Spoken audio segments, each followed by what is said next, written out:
저 번갈아 읽고 교독하신 후에 마지막 절 함께 읽겠습니다. 그러므로 사랑을 받는 자녀같이 너희는 하나님을 본받는 자가 되고 그리스도께서 너희를 사랑하신 것 같이 너희도 사랑 가운데서 행하라. 그는 우리를 위하여 자신을 버리사 향기로운 제물과 희생 제물로 하나님께 드리셨느니라. 음행과 온갖 더러운 것과 탐욕은 너희 중에서 그 이름조차도 부르지 말라. 이는 성도에게 마땅한 반이라. 누추함과 어리석은 말이나 희롱의 말이 마땅치 아니하니 오히려 감사하는 말을 하라. 너희도 정녕 이것을 알거니와 음행하는 자나 더러운 자나 탐하는 자 곧 우상 숭배자는 다 그리스도와 하나님의 나라에서 기업을 얻지 못하리니 누구든지 헛된 말로 너희를 속이지 못하게 하라.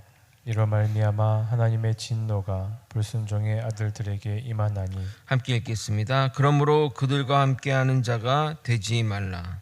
아멘. 우리가 예수님을 구주로 삼으면 성령님이 우리 가운데 내주하게 됩니다. 우리가 성령님을 모셨다면 행동으로나 마음으로나 성령님을 근심시켜서는 안 됩니다. 근심시키지 않으려면 모든 악의를 버리고 선한 일을 해야 합니다.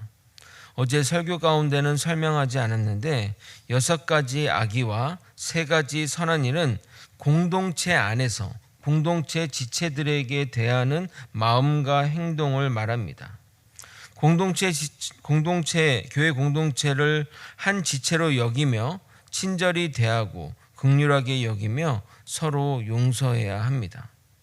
오늘 본문은 우리의 평생의 과제인 하나님을 본받는 삶을 살기 위해 구체적으로 어떠한 행동을 해야 하는지 살펴보도록 하겠습니다. 본문 가운데 깨달음과 은혜가 있기를 예수님의 이름으로 소망합니다. 사도 바울은 우리에게 하나님의 사랑을 받았으니 하나님을 본받으라고 권면합니다. 기독교는 모범의 종교입니다. 강압과 권위로 따르라고 하지 않으시고 먼저 사랑을 베푸시고 먼저 행동을 보이심으로써 우리를 선한 길로 인도하십니다. 우리는 출애굽의 역사를 통해 이런 것들을 확인할 수 있습니다.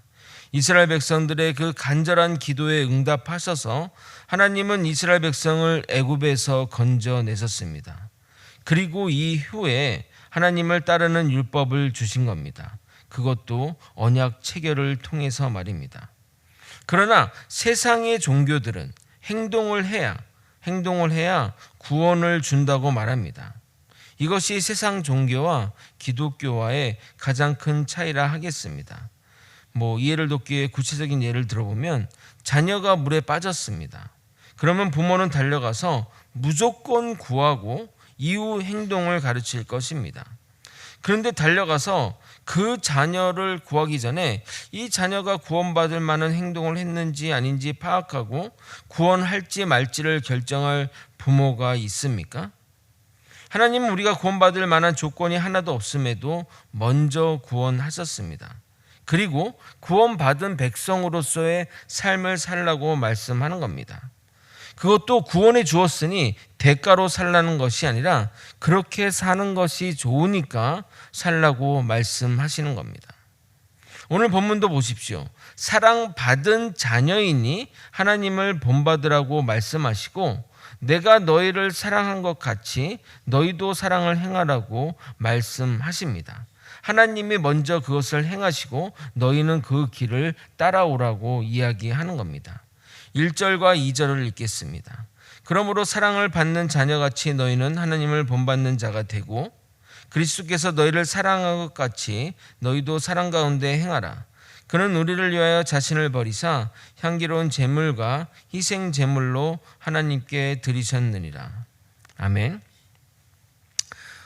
교회를 이렇게 보면은 참 먼저 이렇게 사랑을 베풀고 정말 끝없이 인간이 하는 것이 끝이 없을 수는 없지만 끝없는 사랑을 베풀면 그 사랑에 따라서 사람들이 다가오고 이렇게 오는 것들을 봅니다. 우리 나이가 들면 좀 그런 것들이 뭔가 잘해주면은 뭔가 있는 거 아니야? 라고 생각을 하고 또 그렇게 하기 때문에 그 진심을 참 못 알아보지만 우리 손 목사님이 또 아이들에게 이렇게 잘해주면 아이들이 이렇게 믿음으로 나오는 걸 보면서 참 이렇게 그게 뭐 세상적인 기브앤테이크가 아니라 사랑을 먼저 베푸니까 그 사랑이 아이들에게 마음을 변화시켜서 오는 것이 아닌가, 하나님의 방식이 이런 방식을 따르는 것이 아닌가, 이런 생각을 하게 되었습니다. 여기서 또한 중요한 것이 있습니다. 1절의 서술어는 대고이고 2절의 서술어는 행하라는 것입니다. 이 말은 먼저 사람됨이 우선이고 그 이후에 행동하라는 말입니다. 영어로 말하면 being과 doing을 말하는 겁니다. 먼저 being이 되고 그 다음 doing을 하라고 말하면 이해하시면 됩니다. 됨됨이가 되면, 그 사람이 됨됨이가 되면 자연스레 행동으로 나오므로 행동을 통해 됨됨이를 판단해 볼 수 있습니다. 그러나 사람 됨됨이가 되지 않으면서도 행동만 따라할 수 있게 그런 것들은 주의해야 합니다. 시간이 흐르면 그 거짓된 행동들이 드러나기 마련이지만 행동보다 됨이 우선임을 우리는 명심해야 됩니다.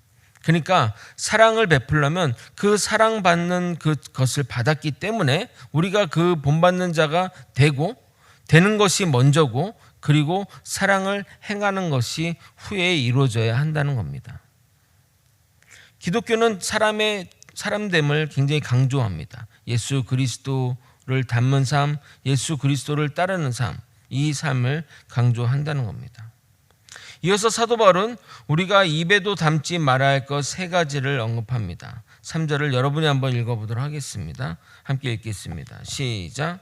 음행과 온갖 더러운 것과 탐욕은 너희 중에서 그 이름조차도 부르지 말라. 이는 성도에게 마땅한 바니라. 세 가지 중에 첫 번째는 음행입니다. 음행의 헬라어는 포르노라고 많이 얘기하죠. 그거에 이제 어원되는 말인데, 부도덕한 성행위, 정상적인 부부관계를 떠나서 행해지는 모든 성관계를 말합니다.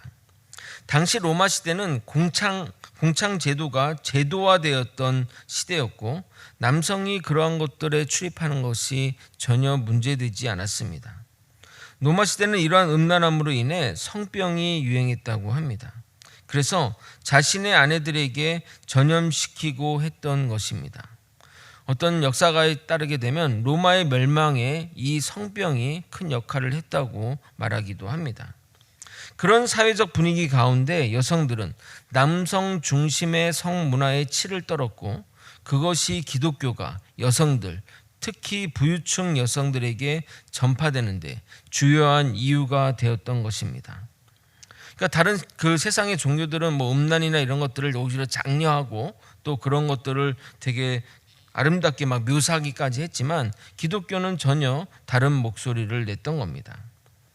기독교를 나라의 종교로 공인한 콘스탄티누스 대제를 콘스탄티누스의 황제가 신앙을 가지게 된 배경에는 그 어머니가 많은 역할을 감당했다고 합니다. 이런 어떤 그 로마의 썩은 문화, 막 이런 그 더러운 문화에 치를 떨어서 그 어머니가 기독교를 먼저 받아들였고, 정말 이게 정말 하나님의 뜻이, 하나님이 맞구나라고 하면서 받아들였고, 그 자녀에게 지속적으로 그 영향을 미쳤던 것입니다. 그들의 신들과 종교관과 달리 깨끗한 도덕관과 종교관을 가진 기독교가 매력 있게 여겨졌기 때문입니다. 두 번째로 온갖 더러운 것을 말합니다. 온갖 더러운 것들은 입에도 담지 말라고 말합니다. 성적인 방종뿐만 아니라 잘못된 이념, 부정한 생각, 종교적 제의 가운데 행해지는 방식이나 행동 모두를 포함하는 말입니다. 세 번째로 입에도 언급하지 말아야 하는 것은 탐욕입니다. 탐욕은 자신에게 주어진 것 이상으로 소유하거나 누리려는 잘못된 마음을 말합니다. 그 대상이 재물, 물질이나 이런 것이 되기도 하지만 남의 아내, 남편도 포함되는 겁니다. 이 세 가지는 근본적으로 성적인 의미로 쓰여서 제어되지 않는 과한 성적 욕구나 정상적이지 않은 성적 욕구를 가리킵니다.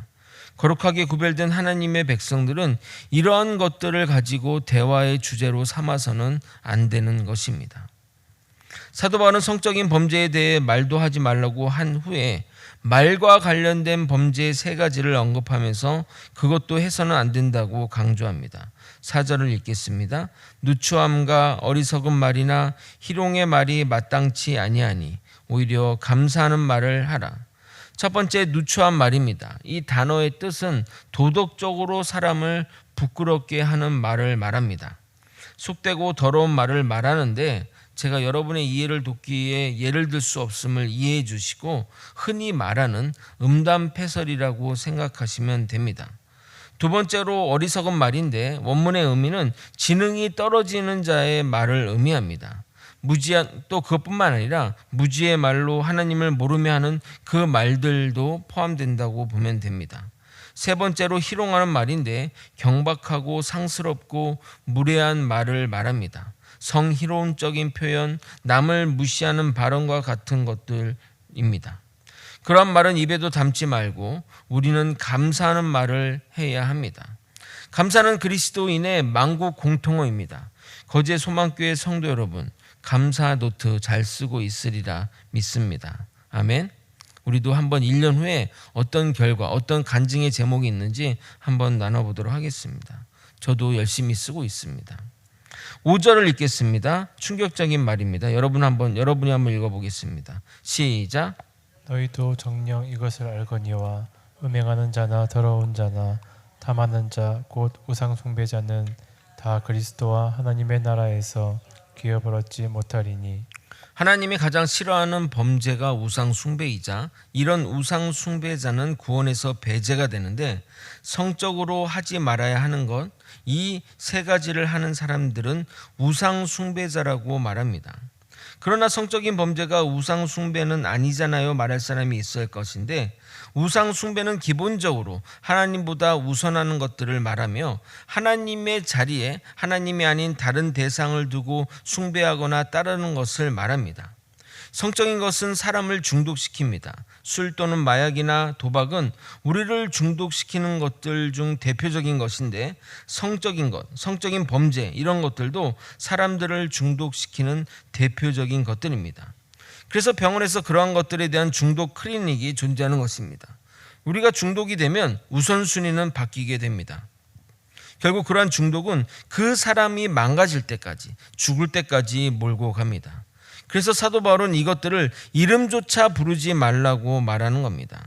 아예 이런 것들을 손을 대지 않는 것이, 가까이 하지 않는 것이 가장 최선의 길입니다. 사도 바울이 이런 성적인 주제를 깊게 다루는 이유는 당시 로마 시대의 시대상을 반영한 것입니다. 이 부분은 내일 다루도록 하겠습니다. 오늘은 여기까지 하도록 하겠습니다. 말씀을 정리하겠습니다. 우리는 하나님을 본받는 자가 되고 사랑을 실천해야 합니다. 됨이 먼저이고 행함이 뒤따라야 합니다. 순서를 잘 지켜야 합니다. 하나님은 이 순서를 잘 지키셨습니다. 먼저 사랑하셨고 먼저 자신을 버리셨습니다. 우리는 예수님의 모범을 따라가면 되는 겁니다. 결코 우리 보고 어떤 길을 개척하라거나 또는 안 가본 길을 가라고 하지 않으십니다. 모든 길이 다 예수 그리스도가 걸어가신 길입니다. 성적인 모든 죄를 입에도 담지 말고 말로 사람을 방해하는 일체의 모든 것을 해서는 안 됩니다. 우리는 모든 말이, 우리가 하는 입으로 내뱉어내는 모든 말이 감사의 말이 되어야 합니다. 감사를 입에 달고 살아야 합니다. 감사는 자신을 살리고 상대방을 살리기 때문입니다. 이 감사의 기적을 믿고 살아갑시다. 마지막으로 성적인 방종은 우상 숭배자의 길로 나아가게 됩니다. 고로 우리는 구원에서 멀어지게 되는 자가 됩니다. 그러므로 성적인 모든 말과 행동은 철저히 우리 삶에서 배제하고 멀리해야 합니다. 그것이 하나님을 본받는 자가 되는 비결인 것입니다. 주님의 말씀 따라 순종하며 살아가는 저와 여러분이 되시길 예수님의 이름으로 소망합니다. 다 함께 기도하겠습니다. 하나님 아버지, 하나님의 말씀 따라 하나님이 하지 말라는 것 하지 않고 하나님이 하라는 것 순종하며 따르는 자 되게 도와주시옵소서. 하나님이 먼저 그 모범을 보이셨고 우리는 그 모범 따라 가면 되는 것입니다. 하나님의 말씀과 하나님의 그 행동과 하나님이 우리에게 남겨준 모든 것들을 지키며 배우며 또 그 말씀 따라 살아갈 수 있도록 이끌어 주시옵소서. 사랑이 많으신 예수 그리스도 이름으로 기도드렸나이다. 아멘. 주기도문으로 예배를 마치겠습니다.